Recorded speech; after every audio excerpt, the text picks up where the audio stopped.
নমস্কার বন্ধুরা, শখের রান্নাঘরে আপনাদের স্বাগত। আজ আমি তৈরি করে দেখাবো খাসির চর্বি দিয়ে মটরের ঘুগনি। চলুন তবে দেখে নেওয়া যাক খাসির চর্বি দিয়ে আমি কিভাবে মটরের ঘুগনি রান্না করছি। আপনারা এই ভিডিওটি স্কিপ না করে শুরু থেকে শেষ অবধি দেখতে থাকুন। ঘুগনি বানানোর জন্য এখানে আমি মটরগুলো সারা রাত ভিজিয়ে রেখেছিলাম, জল ঝরিয়ে নিয়েছি, জল থেকে মটরগুলো তুলে নিয়েছি। এবার আমি মটরগুলো সেদ্ধ করে নেব প্রেসার কুকারে আমি পরিমাণ মতো মটর সেদ্ধ করার জন্য জল নিয়ে নিয়েছি। মটরগুলো এর মধ্যে এখন আমি দিয়ে দেব আর দিয়ে নেব এর মধ্যে সামান্য পরিমাণে লবণ, যাতে লবণটা মটরের মধ্যে ঢোকে। এবার আমি প্রেসার কুকারে মটরটা 2 থেকে 3টে সিটি দিয়ে সেদ্ধ করে নেব, খুব বেশি গলিয়ে দেব না।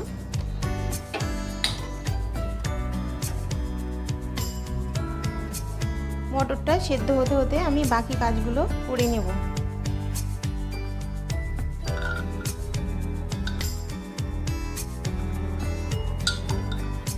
মটরগুলো আমি 2-3টে সিটি দিয়ে সেদ্ধ করে নিয়েছি। দেখুন এরকম হবে সেদ্ধটা, খুব গলে যাবে না, গোটা গোটা হয়ে থাকবে। মটরের ঘুগনি বানাতে মটর ছাড়া আমি বাকি যে উপকরণগুলো নিয়েছি চলুন দেখে নেওয়া যাক। এখানে আমি খাসির চর্বি নিয়ে নিয়েছি বেশ খানিকটা পরিমাণে। আমি চর্বিগুলো বড় ছিল, টুকরো টুকরো করে কেটে নিয়েছি। এখানে 2টো মিডিয়াম সাইজের আলু কেটে নিয়েছি। এখানে নিয়ে নিয়েছি আমি পেঁয়াজ, আদা, রসুন, এটাকে আমি এখন একটা মিহি পেস্ট বানিয়ে নেব। আর এখানে নিয়ে নিয়েছি আমি ধনেপাতা কুচি, আর লাগবে আমাদের চেরা কাঁচা লঙ্কা। প্রথমে আমি কড়াই বসিয়ে গরম করে নেব কড়াইটা।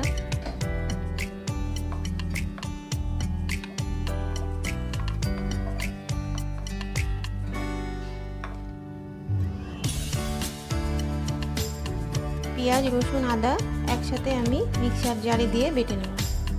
কড়াই গরম হয়ে গেছে, কড়াইয়ে আমি এখন পরিমাণ মতো সরষের তেল দিয়ে নেব।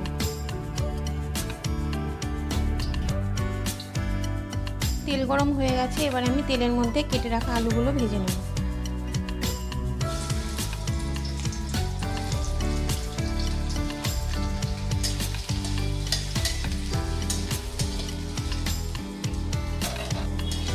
আলুগুলো আমার ভেজে নেওয়া হয়ে গেছে। এবার আমি আলু ভাজার মধ্যেই ফোড়ন দিয়ে নেব। 2 টুকরো তেজপাতা, সামান্য একটু 5 ফোড়ন আর 2টো শুকনো লঙ্কা। আমি ফোড়নটা আলুর সাথে দিয়ে ভালো করে ফোড়নটা ভেজে নেব। ফোড়নটা আমার ভেজে নেওয়া হয়ে গেছে। এবার আমি যে পেঁয়াজ, রসুন, আদার পেস্টটা বানিয়ে রেখেছিলাম, আদার পেস্টটা দিয়ে নেব।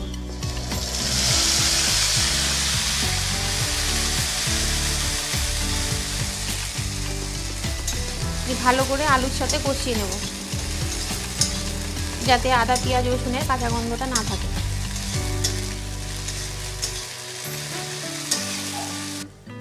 আদা, পেঁয়াজ, রসুনটা আমার ভালো করে ভেজে নেওয়া হয়ে গেছে। এবার আমি এর মধ্যে একে একে সমস্ত মশলাগুলো দিয়ে নেব। দিয়ে নেব 1/2 চা চামচের মতো হলুদের গুঁড়ো, দিয়ে নেব 2 চা চামচের মতো ধনে ও জিরের গুঁড়ো। আমি একসাথে ধনে ও জিরের গুঁড়োটা মিশিয়ে নিয়েছি, দিয়ে নিলাম। দিয়ে নেব 1/2 চা চামচের মতো লঙ্কার গুঁড়ো, ঝাল লঙ্কার গুঁড়ো। দিয়ে নেব 1/2 চা চামচের মতো কাশ্মীরি লঙ্কার গুঁড়ো। দিয়ে নেব পরিমাণ মতো লবণ। আমি মটরটা একটু লবণ দিয়ে সেদ্ধ করে রেখেছিলাম, পরিমাণ বুঝে লবণটা দিতে হবে। দিয়ে নেব স্বাদ অনুযায়ী চিনি। এবার আমি সামান্য পরিমাণে একটু জল দিয়ে নেব, দিয়ে মশলাটা ভালো করে কষে নেব।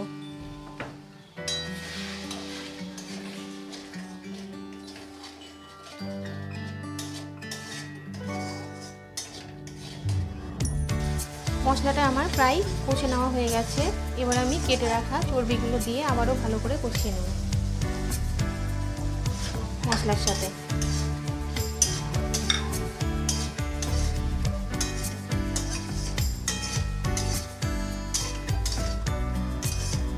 মশলাটা আমার ভালো মতো কষে নেওয়া হয়ে গেছে, মশলা থেকে তেল ছেড়ে দিয়েছে। এবার আমি এর মধ্যে দিয়ে নেব সেদ্ধ করে রাখা মটরগুলো। দিয়ে আবারও আমি মটরের সাথে ভালো করে মশলাটা কষে নেব।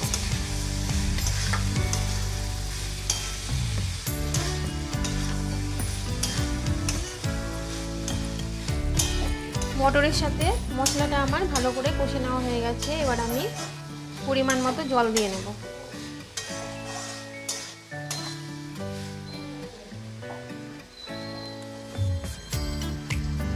মিক্সারের বাটি ধোয়া জলটা দিয়ে নিলাম।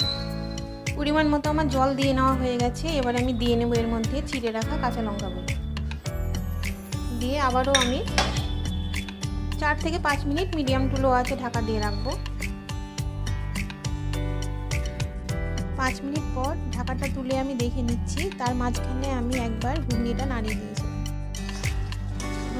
ঘুগনিটা আমার হয়ে গেছে। এবার আমি এর মধ্যে দিয়ে নেব ভেজে রাখা ভাজা গুঁড়ো মশলা। এটা আমি ঘরেই তৈরি করি।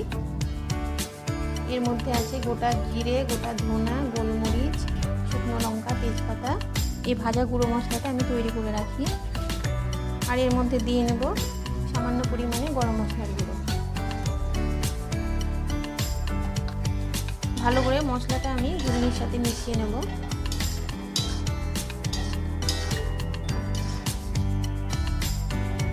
আর ওপর থেকে ছড়িয়ে দেব কুচনো ধনেপাতা। শীতকালে যেটা না দিলে একেবারেই হয় না। আবারও আমি 1 থেকে 2 মিনিট মিডিয়াম টু লো আঁচে ঢাকা দিয়ে রাখবো। তারপরে ঘুগনিটা আমি নামিয়ে নেব। 2 মিনিট হয়ে গেছে। এবার আমি ঢাকাটা তুলে আবারও দেখে নেব। ঘুগনিটা আমার কমপ্লিট। এবার আমি নামিয়ে নেব।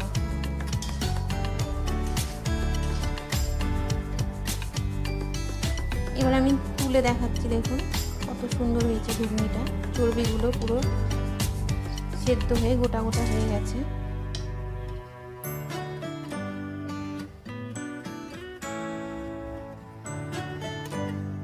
ঘুগনিটা আমি একটা বাটির মধ্যে তুলে নিয়েছি। এবার আমি উপর থেকে এর মধ্যে দিয়ে নেব কুচিয়ে রাখা পেঁয়াজ। আপনারা এর মধ্যে সেও ভাজাও দিতে পারেন। দিয়ে নেব কুচি করে রাখা লঙ্কাগুলো আর দিয়ে নেব আদা কুচি।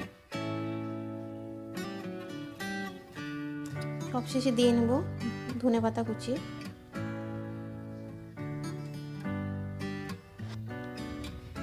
চর্বি দিয়ে মটরের ঘুগনি আমার কমপ্লিট। আপনারা দেখলেন আমি কিভাবে চর্বি দিয়ে মটরের ঘুগনি রান্না করলাম। আমার এই ঘুগনি রেসিপি যদি আপনাদের ভালো লেগে থাকে অবশ্যই লাইক, কমেন্ট, শেয়ার এবং সাবস্ক্রাইব করতে ভুলবেন না। আপনারা ভালো থাকবেন, সুস্থ থাকবেন এবং আমার চ্যানেলের পাশে থাকবেন। ধন্যবাদ।